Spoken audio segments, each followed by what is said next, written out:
Welcome to the Deeper Blue podcast, your weekly guide to everything that is happening around the world underwater. My name is Stephen Whelan. I'm the founder of DeeperBlue.com, the world's most popular diving website.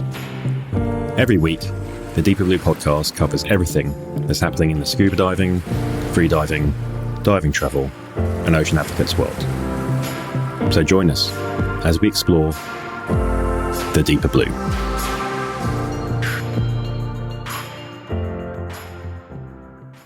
Hi everyone, welcome to episode 6 of the Deeper Blue podcast. In a minute, we'll have the latest news from around the diving and ocean worlds. Then we talk to Luke Inman, an underwater photographer, filmmaker and author.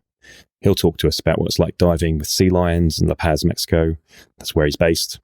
An amazing encounter with a humpback whale and what part he played in bringing the most hated Star Wars character of all time to life. We then hear from Tanya Streeter, the famous TV presenter, freediver and environmentalist, who gives us some advice about being comfortable in the water by tapping into your diving mammal physiology. And then finally, Bernhard Hofmann on his best dive ever. Now, before we get on to the news, I want to highlight something that I've been hearing about recently, and it's likely to be a growing problem in protecting our oceans from plastic. The reality before COVID-19 hit is that we're producing around 300 million tons of plastic every year and dumping over 8 million of that plastic into our oceans. I think this equates to about 5 plastic bags of rubbish every foot of beach that we have. Now, today, single-use plastic, latex gloves and other personal protective equipment, or PPEs we've come to know it, become a daily feature of our lives. And all that is for good reason. At the same time, the use of plastic in retail and other sectors that have been hit hard by the crisis is likely decreased. Now, the question is, when the pandemic ends, will we end up producing a larger amount or smaller amount of plastic footprint? I think some evidence is suggesting that yes, PPE is trickling into our oceans, but we don't have extensive data yet to fully answer that question with absolute certainty. But our feeling is, and a lot of the experts out there feel, that the net result is likely to be a net increase. To be clear, what we're not going to be starting to suggest is that our frontline medical professionals and key workers suddenly stop spending time saving lives and sorting through their recycling. Just doesn't seem to make any sense. And frankly, PPE's critical role during the crisis is an important reminder of the fact that plastic does have numerous benefits that can be offered to society, and has been things like face masks and test kits have proved some of our most potent weapons against COVID-19. Getting rid of all that plastic is really not the answer. However, if we're not going to quit plastic, then we need to develop a healthier relationship with it. That means reducing our use of plastic wherever possible, reimagining how we source, design, and reuse and dispose of the plastic materials upon which communities around the world have depended. And to do that, we'll need some big changes in consumer behaviour and big changes in the private sector's approach to production and waste management. We're all ocean ambassadors, and it's part of our duty to help protect those oceans that we love. So we all need to keep a close eye on what's happening in this space and help advance the message that we need to find a different way of dealing with plastic. Now, on to the news from the week. First up, Shearwater Research has announced the launch of a new scuba diving computer called the Peregrine. It's a simple and accessible full-colour multi-gas dive computer that should be easy for divers of all experience levels to use. With simplified recreational dive modes, full decompression support and a built-in quick dive planner, the Peregrine is probably your ideal companion for many adventures to come. Interestingly, this week, to prove that people will buy absolutely anything, we have a reminder of a story that was picked up originally back in 2017. American designer Tom Brown lets you tap into your inner bonds with a new creation, a wetsuit that looked like a tuxedo. The downside around this is the wetsuit, which was called Optical Illusion, cost a whopping $3,900 and sold out almost immediately. When this first popped up 3 years ago, I have to say there were cartoon-like characters coming out of the water, looking at the pictures that there were of this suit. Never actually got to try it ourselves, probably a little bit out of our price range. And luckily, it hasn't really become a thing around dive sites, which we're all, I think, pleased about. In the UK, there's been an 11-year-old UK diver who's completed a charity underwater Lego challenge, raising money for the National Health Service in the UK. Sophie O'D spent 57 minutes in 12 meters of water that was 14 degrees Celsius, that's 57 Fahrenheit, building a Lego rescue aeroplane on top of a real aeroplane that sunk in Capernwray Quarry. This fantastic effort by Sophie has raised £649 for the National Health Service to thank them for their efforts during the COVID-19 pandemic. Over to South Africa now, and South African freediver Beth Neal managed to capture some really amazing footage of the sardine run whilst freediving recently. The footage is totally crazy. There's millions of sardines, hundreds of sharks around her as she is taking this footage on a whole series of cameras, including a 360-degree camera, a drone, and a GoPro. When you have 2 minutes, go and check out the film on Beth Neal's Instagram profile page. Totally amazing. Now, we've all been anticipating the new Avatar sequel from James Cameron that we've heard a little bit about from the likes of Kirk Kroc, who did our top tip last week and coming on the show later in the series. It's a movie that's going to feature a high amount of underwater scenes with all its actors freediving, in fact. The disappointing news this week was that due to COVID-19, the release date has been pushed back from December 2021 to December 2022, and it was announced via Instagram by James Cameron himself. Lots of fans really disappointed, including ourselves. We are really looking forward to seeing this. In fact, when we spoke to Kirk, he has spent the best part of 2 years working on the film between Los Angeles and New Zealand, and he's going to talk a little bit about it when he comes on the show in a few weeks' time. Over in Australia, there is a new sculpture by artist Jason DeCaires-Taylor that's been unveiled on the Great Barrier Reef. And the unique thing about this art structure is that it is about taking the temperature of the Great Barrier Reef in real time. It's titled Ocean Siren. It's placed on Davies Reef and towers an impressive 12 foot or 3.6 meters above the surface of the water. And the way it highlights the real-time temperature of the ocean is it changes color from a deep blue to a dark red. In Florida, off the Gulf Coast, scientists are flocking to catch a glimpse of a mysterious 425 feet deep blue hole that's appeared on the ocean floor. This glowing, mysterious hole, which is about 155 feet below the water surface, is very similar to the sinkholes we see on solid land. It's a hot topic for scientists and deep sea explorers who've been hoping to capture a glimpse of this phenomenon from afar. Amazingly, actually, the first reports of this blue hole came from fishermen and recreational divers, not scientists or researchers. And these holes in particular hold scientists' attention because they tend to host diverse biological communities full of marine life. They include things like corals, sponges, mollusks, sea turtles, and sharks. In this case, remarkably, they've also found 2 dead but intact small-toothed sawfish, which is an endangered species of shark, at the bottom of the hole. So one of these sharks has been recovered for examination by NOAA scientists, and they're planning a second expedition in August to a deeper area of the hole. So we'll be reporting back as we hear more on that. Finally, our co-host Sarah Richards, who is the founder of Girls at Scuba, has told us about a rather cool initiative that they've launched this week. Girls at Scuba have announced a new ambassadorship program for 10 female divers around the world who will work closely with the female diving community to promote diverse women in diving. The hope of doing this is that they will be celebrating the success of female divers and championing diverse role models. And by doing that, they can encourage women of every age, race, sexuality, religion, ability, and body type to pursue scuba diving as a hobby or even as a career. So we absolutely love the idea, Sarah, and we've already had a conversation with Sarah to bring some of these ambassadors onto future episodes of the podcast. So keep tuned for that in coming weeks. That's it for the news this week. And as always, if you like what you hear, please subscribe, like, or comment wherever you hear your podcasts. These really do make a huge difference to us.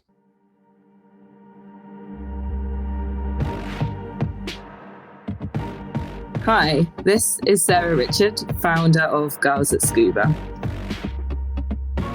And you're listening to the DeeperBlue podcast. Hi, this is Jason Elias, producer of the DeeperBlue podcast. Today we have an interview I did with Luke Inman, an underwater filmmaker, photographer, and writer. Originally from London, Luke is now the owner of Cortez Expeditions, a dive shop in La Paz, Mexico, down in Baja, California. In our interview, Luke shared why he loves the diving in Baja so much, an amazing moment he had with a humpback whale, and what part he played in the most hated Star Wars character of all time.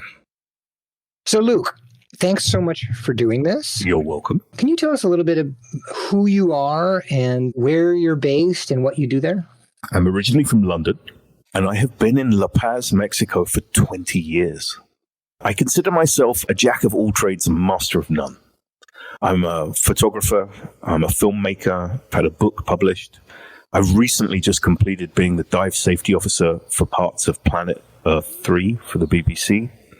And here I am in La Paz. I love living here. It's a beautiful town. I get to live on the Sea of Cortez.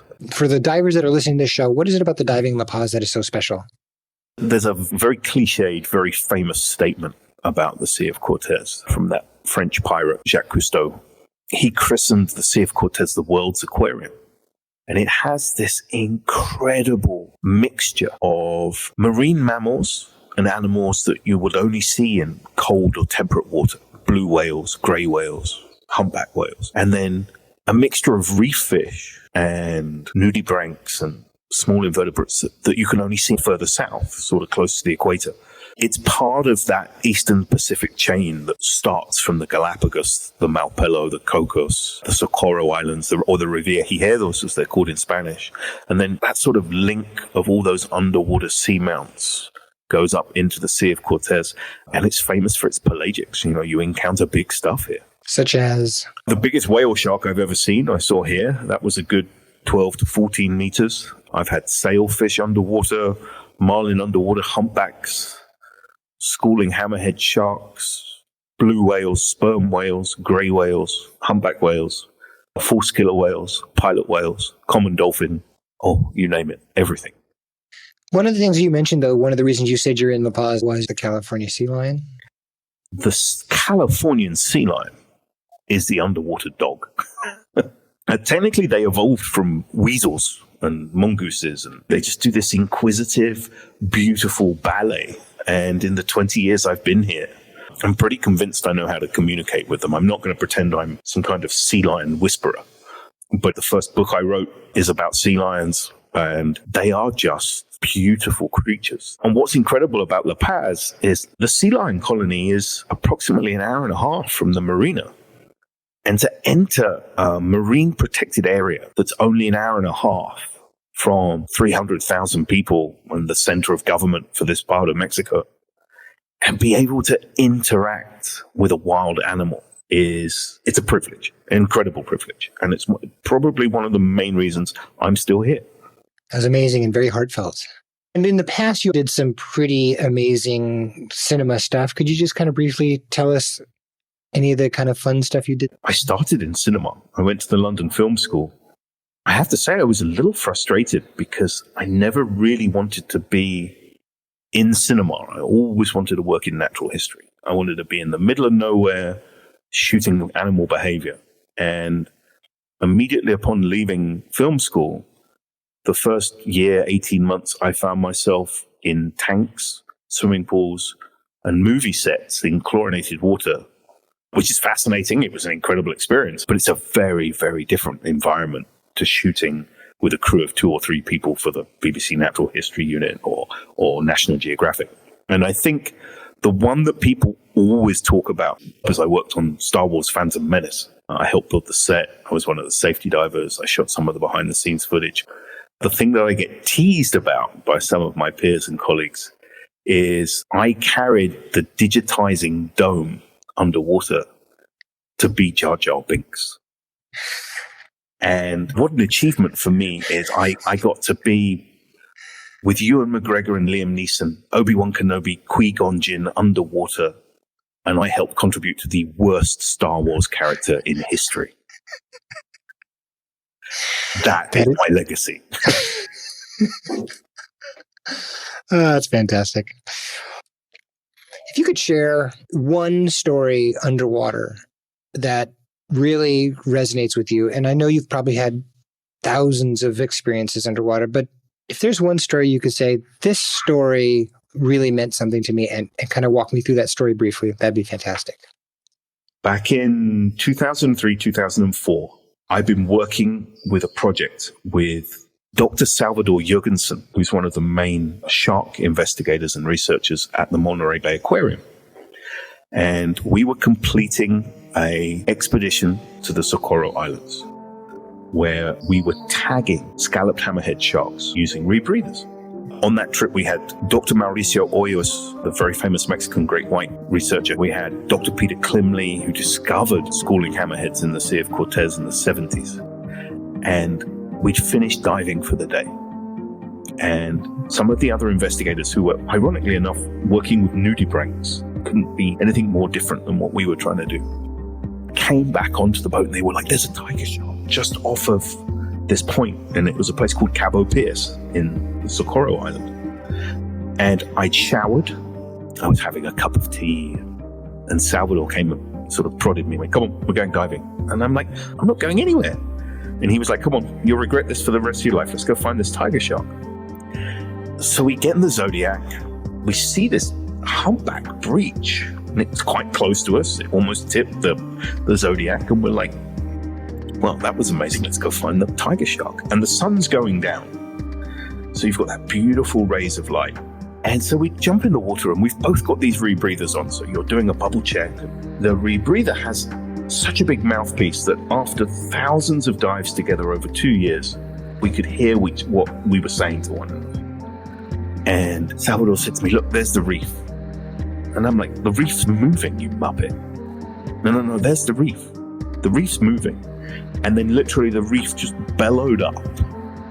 And this humpback just goes vertical alongside us. And literally high-fives Sal with one of his flukes. And then literally along the other side, I hear this. And then we spent the next 40 minutes eye to eye, completely interacting with two humpbacks. They were rolling, they were looking at us, they investigated us, and we kept kind of looking over at each other like, this is too good to be true. This isn't happening, you know. Because it happened with such a good friend. It happened with someone that I'd spent hours and hours underwater. Somebody I had a sort of telepathic understanding with underwater. And it was our gift after 2 years of very hard scientific diving together to literally spend just under an hour with these two animals. We got back to the boat and everyone's like, did you see the tiger shark? And we're like, no, we spent the entire time with two humpbacks, and nobody believed us until the video went on. And then this beautiful gentleman who'd paid to be on the expedition, he paid to be a guest, burst into tears. He was elderly. He was in his mid-70s then. He was so impressed with what he said was our energy and our souls. And he was so impressed that we were trying to educate and find viable business alternatives for Mexican shark fishermen with the nonprofit we'd formed, that he underwrote the cost of retraining about 25 Mexican fishermen to find a viable alternative for their lifestyle, because, you know, they don't read, they don't write. So out of this incredible experience came incredible opportunity. That is always one of the experiences underwater that really sticks with me. Of all the productions I've worked on, actors, models, brands, animals, all kinds of experiences, the one that is constantly up there is that particular one with those two humpbacks that day.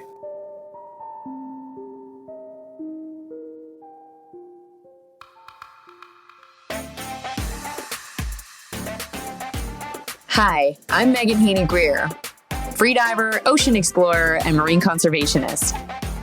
And you're listening to the best 30 minutes about diving, the Deeper Blue podcast.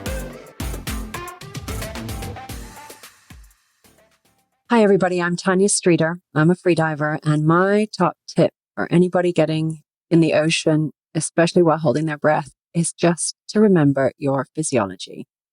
Don't forget that we're marine mammals. We're designed to be in the water, to even hold our breath in the water. So if you just think back to our ancestral history and even our connection with other marine mammals, you'll feel a sense of peace come over you, which just allows you to relax and enjoy and take it all in. So don't forget your physiology. Good enough. Finally, every episode, we share a story from you, the dive community, where we ask you to tell us about your best dive ever. My name is Bernhard Hofmann. I live in Exmouth in the UK. My best dive ever was in the Maldives, a place called Komandu. I had seen a couple of turtles, and I decided on this particular dive to orient myself parallel to the turtle. And it was just amazing to be with the turtle in the water in such a way that it didn't seem at all bothered by me.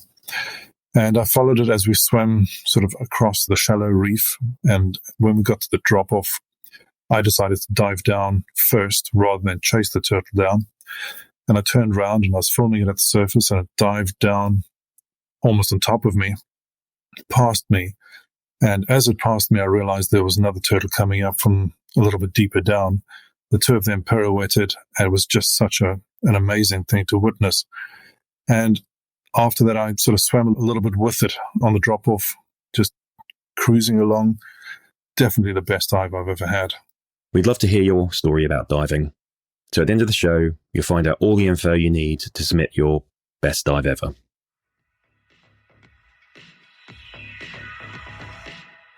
Thanks for listening to the Deeper Blue podcast. Find out more on all the stories you've heard this week, plus connect to the world's largest online dive community at DeeperBlue.com. And if you like what you've heard, please subscribe, like, and comment wherever you hear your podcasts. These comments and subscribes really make a difference. Before we go, I want to give a big shout out to Jason Elias, our producer. In case you didn't know, he has an amazing podcast about people who have a deep connection to our world's oceans. Connections strong enough that they've dedicated some part of their lives to being in or working on behalf of the water. Take a listen when you get a moment to Jason's show, The Big Deep Podcast. Every week, we want to hear your stories and share them with the world. So please record and send in your short story of your best dive ever. Keep it brief, no longer than 2 minutes, please. And in it, tell us your name and location, where you were on the dive, what happened that made it so great, and why it's meant so much to you. You can get that over to us at bestdiveever@DeeperBlue.com, or head to our website, podcast.DeeperBlue.com/bestdiveever. Join us again next week and explore much more of the Deeper Blue.